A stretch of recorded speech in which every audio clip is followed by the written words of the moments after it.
Hi everyone, just a quick introduction with me. My name is Osami, so I studied chemistry at UCL and I'm currently working for a charity that's in the education sector. I'm about to start an economics degree this September at the University of Cambridge. And so thank you guys. So what the bursary has done for me, I guess, has given me quite a lot of confidence and kind of pushed me to be very ambitious in life. So two very important things to me. Very good, thank you.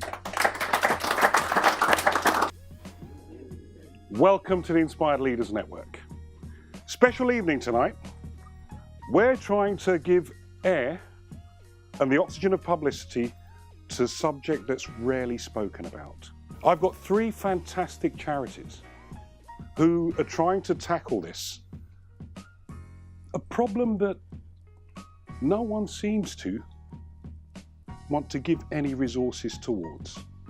But it's a story that's well told, well trodden, and a path that is still being trodden today. My parents left Gambia in West Africa in the early 1960s. For one simple reason. It was a British colony. It was the smallest country in Africa at the time. Had decent primary education, but hardly any secondary and certainly no tertiary education. But sometimes adversity can build a drive and an opportunity that changes the game. We need to change that game. So what we want to do today is we're going to tell the stories of three outstanding charities. Amos Bursary. Why? Where did it start? What was the catalyst? To just provide bursaries to 5 students. And what we would do is just support those 5 students Every till year. 6th form. It was just going to be just one Just year. once. Yeah, initially it was just 1 year. We'd take 5 students because what we have today is not what we started. I asked a simple question. Were the work that you were doing with the other 18 role models making a difference to the boys and young men in our community? The answer was yes. But with that program now ended, the question to us was, what should we do? Short answer, we felt it was our responsibility to inspire our young people. The trigger for me was looking in the mirror, actually, and seeing a black boy that was probably a genius, yeah? Me.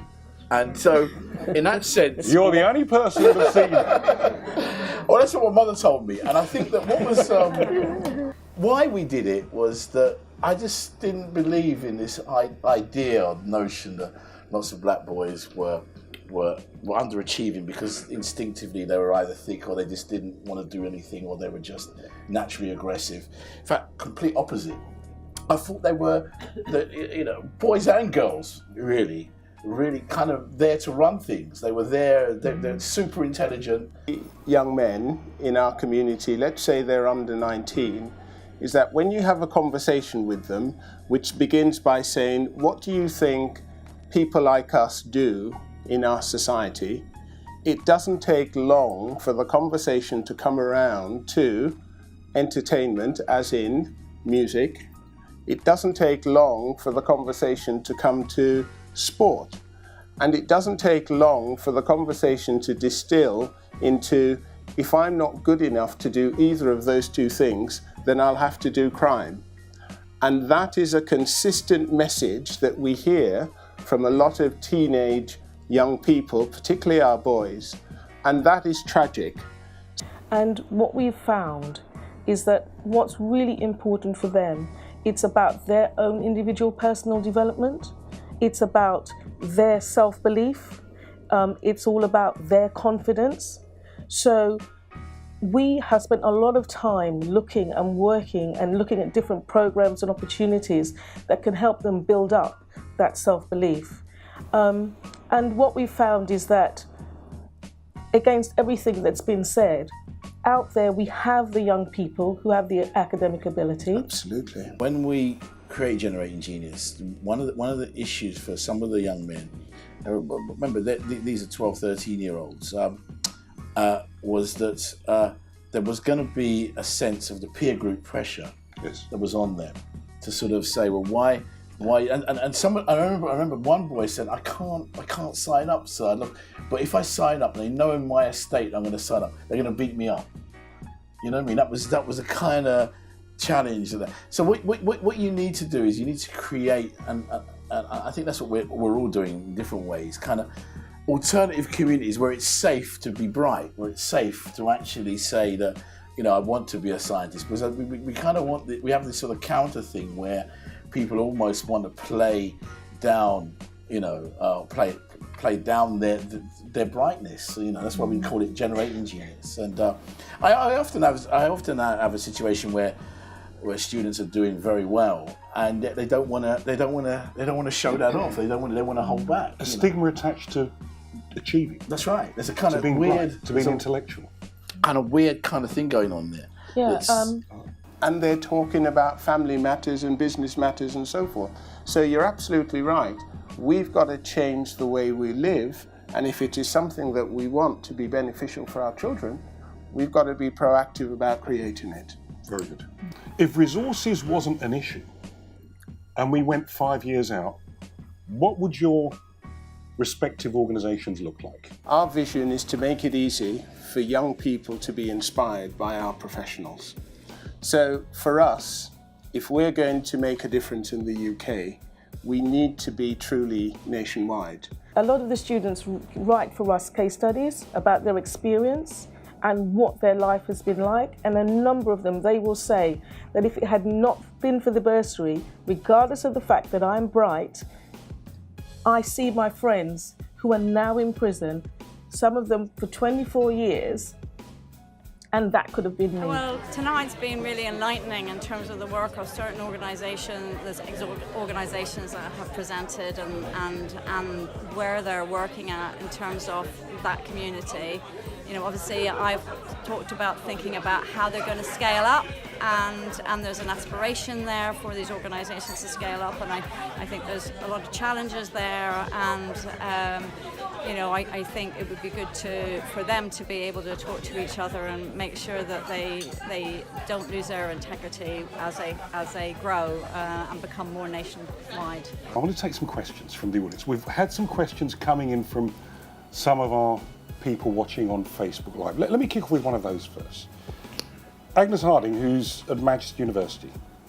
Is it harder for people of colour, specifically in this case black males, to achieve, or are we just making excuses? But now it's all about what's in here. And I just think that what we need to do is kind of unblock some of that for our kids. But we have to do something very practical. On those campuses, those university campuses, they cannot be just kind of churning out stuff for the banks all the time. What we should be doing is churning out entrepreneurship, genius. Look at yourself, you're doing your own thing, yeah? You're running your own company. Genius is about doing your own. Tell me how many those spin-off companies, those start-up things down Old Street, how many black kids are running those? Part of the worry I have is that because many of those successful people aren't commonly known, the perception is our community is a bust and there is no talent in it. So I would say yes to some of our young people being blocked, but then I go back to basic things about why that happens. We've seen the research around creating an environment for development, which every middle class home has. There's a library. There's a parent there to support you. There's someone there to encourage you to do it. Many of those working class parents didn't have that luxury. Right. So the world is changing. But what we're really saying in response to this, there are no barriers. Correct. With the right environments, the right support, the right encouragement, anything can be done. I think that there are three things that are really important for a young people throughout their lives, and that is themselves and how they see themselves and what they believe they themselves are able to do. I think it's education, and particularly teaching, and the mindset and the opportunities that really come through from that. And I think that the third area is parenting. It isn't about how much money that comes into your house. It starts with the love of your children and a willingness to do the basics, which are not money driven. And we don't have enough of that compassion going on, is my experience in the community. When you leave your children to be brought up by the streets, the outcome is predictable. And again, something that we say to all of our young men, yeah, is that entrepreneurship is not about just starting a business. It is a state of mind. So Very interesting conversation that plays back to here. That his business is called Wasted Talent. That those people who don't quite fit, isn't quite, he talks to them. And he helps them identify, maybe it's not working here, but where can it go elsewhere? And I think there's a theme here coming through the evening. What I'm picking up here as we come towards the end of a really great evening is that there's not a problem that we've highlighted that can't be cracked. Correct. But I think what we're starting to come on is that nothing is best done alone. They've got the conviction around wanting to help, say, black boys or black girls really kind of connect with opportunities. And if that's really their conviction and they're passionate about it, then yeah, let's get together. Very good. And I think that what we need to do as a community is to spend money and invest on the young people themselves, to give them the leadership skills and abilities that they need so that they can begin to make the change in the community. First comment and question is, I wonder if you're missing a trick, all of you. I would guess that you're of an age to understand that when the Windrush lot came over, they knew why they were coming here. Yes. They knew it was reconstruction, they knew there were loads of jobs. So that's why they were here. Support is great. Understanding where the opportunities may lie Correct. may give us something a little bit more. Would that be fair? And we had Just IT for exactly that reason, because we see that as the next phase of skills that we all need to have. And the fact that you're doing it as well, I would extend an invitation to you. Talk to myself or my Wonderful. 2 colleagues. We would love to have you as one of our role models. You talked to have yourself into that. conversation. Amos Bursary for me, both my younger brothers are on the program, so all 3 of us are on here. And for me, what it does is kind of connect individuals that would be disconnected, and gives us a space to kind of grow and bounce ideas. I meet some of my really strong friends from that environment. So overall, for me, it's about kind of giving us that opportunity to shine, and that's the best way I can describe it. Very good indeed. I mean, the Amos Bursary is actually really difficult to put into words what it's done for me. It's given me experiences that I just wouldn't otherwise have had. This opportunity, you know, the chance to, as you say, network and be in those incredible rooms that you wouldn't otherwise have ever imagined someone like you would be in. And I just think the confidence that you gain from knowing that this is something that's accessible is just, you know, it's second to none. And on a personal level, it's that facilitation that everyone's speaking about. You know, just give someone an opportunity and they'll fly. Yeah. So honestly, thank you. Thanks for this opportunity, and yeah, brilliant. Thanks for this evening. Fabulous to you, my friend. As our closing remarks for us, we've had the opportunity to hear the fabulous work that all 3 of you are doing, similar but different, which is helpful. We've heard about your desires and dreams for the future.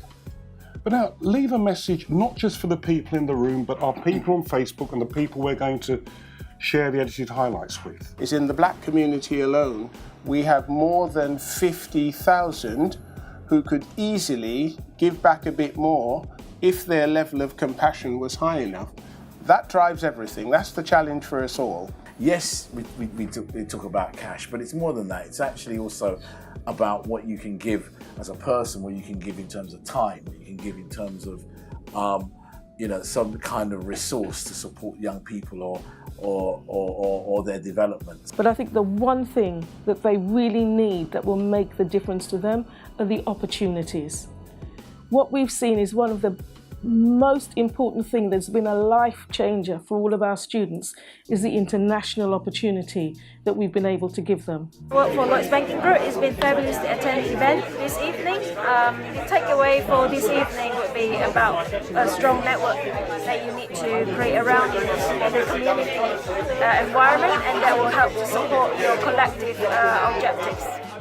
Yes, I'm always seeing other people or other organisations doing similar things that I'm currently doing as well, or trying to do regarding working back in the community with our young people, girls and boys. I agree with Tony, and it's just great to see. I took away a lot from this conference.